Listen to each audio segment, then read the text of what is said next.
If you're new to RuneScape or coming back after a long break, it can feel like stepping into a massive world with 1,000 little things pulling you in different directions. And this video is just for you, big dog. This beginner's guide is here to fix that. I'm going to walk you through some of the essential settings in the game and some of the best quest lines to start working towards. We'll drop in a little bit of ways to make some easy early money and some of the smartest progression tips so you can build a very strong account from day one. RuneScape has an incredible amount to offer you, and once you know where to begin, the game opens up in a way that feels incredibly exciting and very satisfying to explore. So let's get you set up, get you moving, and get your adventure on the road.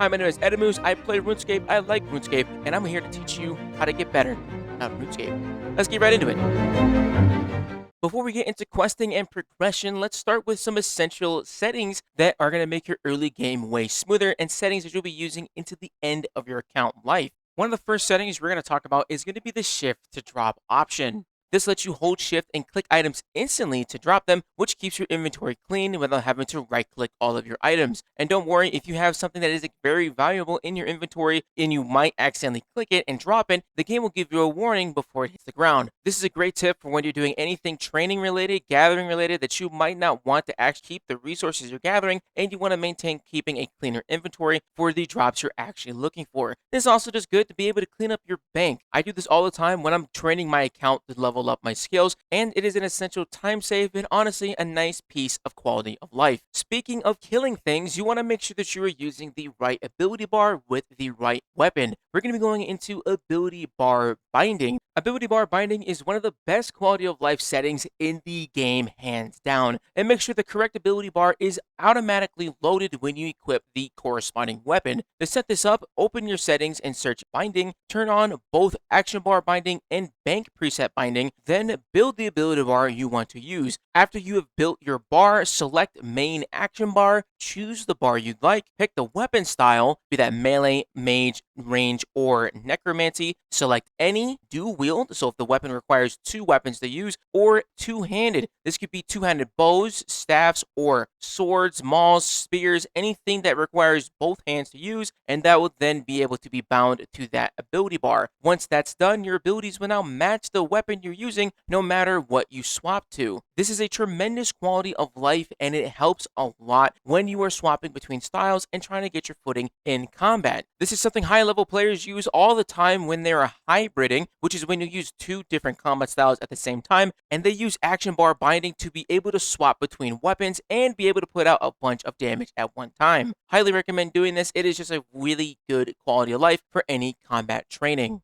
When you are training combat, there are many ways to end up maximizing your XP, and this is probably the most important one. Combat experience earned after killing an enemy is split amongst the selected skills of melee, range, magic, and necromancy, constitution, and defense. Constitution will always get 25% of the experience earned from that kill, while the remaining XP is split between the selected skills, and that's what we're going to go over right now. If you want to maximize any of your XP and you don't want it split amongst your other skills, this is what we're going to change in this settings. Go to your settings, search XP, and then open up Combat XP. Here you can toggle which skills receive the experience. If you want to train attack only, toggle off strength and defense. If you want to balance your leveling, you can toggle everything, training all of your skills in one time, but it will take longer to hit those level caps. Defense works differently. Melee can split XP with defense, but magic, range, and necromancy can only split with defense and not each other. This lets you customize your leveling path, and depending on what combat style you use, you can focus on what you'd like to train up. This is a great way to focus on getting new abilities, equipment unlocked, and being able to make sure that you're maximizing your experience per hour. You can also toggle this off at any point, as well as toggle it on even if you are in the middle of training. You can also do this while in the middle of combat, so if you end up hitting level 80 for attack, so to speak, and then you want to go over and start training strength, you can just swap it over in the settings, even while in the middle of combat. So go out there, maximize that XP, and good luck getting some kills. Alright, let's get into the meat and potatoes. Let's talk questing, because quests unlock some of the strongest upgrades in the entire game, like curses, ancient magics, and entire cities. But for new players getting into the game for the very first time, these would be the three quest lines I prioritize if I was starting the game all over again. First would be the Haven Hythe quest line. Haven Hythe has training methods not found anywhere else in the game of RuneScape. This includes training methods for farming, fishing, hunter, slayer, and woodcutting not found anywhere else in Gielinor, as well as 2 low-level boss fights that were designed just for new players to get their foot into combat. Havenhide offers some of the best early game areas, just like clockwork birdhouses, which are really good for early game hunter, skilling like the summoning obelisk area that provides a easy low level and as well low input summoning training method, some new fishing spots, farming patches. It offers mining and archaeology dig sites to train those skills as well. Overall, it is a fantastic little landmass to go ahead and train your skills up and explore the world outside of Gillinor. You can begin your journey into Havenhide by beginning the Visions of Havenhide quest located in Port Sarum. Next is the Fort Ferenthri questline. Fort Ferenthri is a player-built fort that is located near Varrock and requires the new Foundation quest to unlock. Building your fort will give you access to the workshop, town hall, kitchen, chapel, command center, guardhouse, grove, ranger's workshop, and the botanist workbench. Each building can be upgraded to their tier 3 with the corresponding construction level and provide a various amount of bonuses. One of the best things about the fort is that you can actually get bonus XP as a quest reward when you are logged offline. Bonus XP helps you level up your account faster in any chosen skill, and you can do this by upgrading your town hall and speaking to this lady. Completing the fort questline also unlocks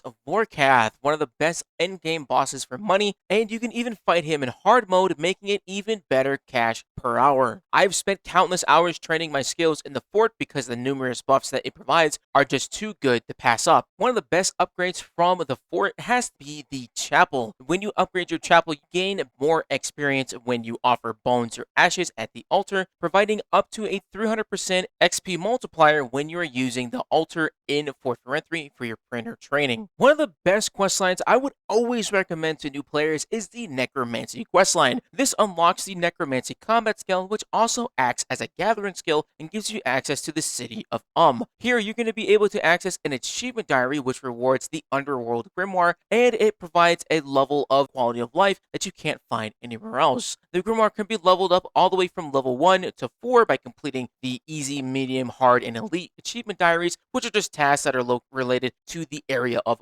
and each tier provides powerful buffs like automatically sending bones into your bone storage, making it very easy to collect a number of materials when you're out in the world killing things. You also unlock Bone Shield, letting you use the defensive shield abilities without needing an actual shield. These upgrades are insanely good for early game progression, and you will use Bone Shield until the end of your RuneScape career because it is just that good. And of course, you do gain access to the Necromancy combat style, which is one of the best beginner styles in the game. After the combat rework, there has been a number of ways that it's combat, no matter the combat style you pick, but Necromancy is still one of the best early game ones because of the sustain it provides. And while we're talking about incredible sustain that spells and quests can provide you, let's talk about the Desert questline. The last questline I would focus on when starting in the game would have to be the Desert questline. The Desert questline is one of the biggest questlines in the game, but one of the most lucrative as well. When you complete the Desert treasure quest, you gain access to ancient magics, and you are given the opportunity to use some of the strongest aspects in the game, and that includes penance and vampirism. You unlock penance at level 67 and vampirism at level 69 magic. Vampirism will heal you for 5% of the damage you deal, while penance restores prayer points equal to 5% of the damage you take. You can only use one at a time though, but both are incredibly strong for leveling, bossing, and staying alive in combat scenarios. Going further, you would also unlock a Masket at the end of the questline, making it one of the best quest unlocks in the game for money and just general gameplay. A Masket is an endgame boss that can go all the way up to 4,000% in rage, meaning she gets incredibly difficult and is one of the best money makers at this time. The Desert questline is incredibly lengthy, but it is very much worth it. Highly recommend going for at least the ancient magics by completing Desert treasure and making your leveling experience much smoother with vampirism and penance. Plus, you get an alternative spellbook for when you train magic and gain some really good spells when you are training any of your skills or going into early PvM, which is bossing for those who aren't familiar to RuneScape lingo. Some honorable mentions: if you do not want to go into gigantic questlines head first, you can go ahead and do some of the gnome quests that unlock some fast travel spots. You can do the Temple of Statistic quest, which unlocks a second prayer book and access to one of the best prayers in the game, Soul Split, which heals you continuously, stacking on top of the vampirism buff, and also the Haunted Mind quest, which unlocks the Self Amulet E, which is a massive damage bonus against undead targets. RuneScape is filled with undead deities, and this is probably one of the best pieces of equipment you could possibly get in the early game, providing a 20% damage buff to all undead targets. Training your skills in RuneScape is very important, and one of the first things you're going to need is some money. So we're going to talk about some easy early game money makers just so you can get your foot in the door and get started. And the way we're going to do that is with thieving. You can start pickpocketing men and women in Lumbridge right away. At level 5, you can start to steal from stalls, and the baker's stall is perfect. Cakes sell for about 1,000 gold each, and with 28 inventory slots, that's an easy 28,000 gold per run. And while you're at the Grand Exchange, this would be a good time to figure out what combat style and equipment you would want to buy. My big advice when it comes to picking a combat style is to pick one out of the 4. You can train everything at once, but you'll end up spreading yourself a little too thin and not being able to complete some of the harder content that you might find yourself getting into. It'd be a lot better to focus just on one combat style so you have a strong, reliable combat option for quests, bossing, and general money making with progression as well. Once you're comfortable, I would recommend then branching out to other styles and start getting a better feel for the overall combat of the game. And as one last bonus tip for making it to the end, I'm going to give you a great tip for when you're trying to train combat. A lot of times the monsters in the overworld are shared with other players,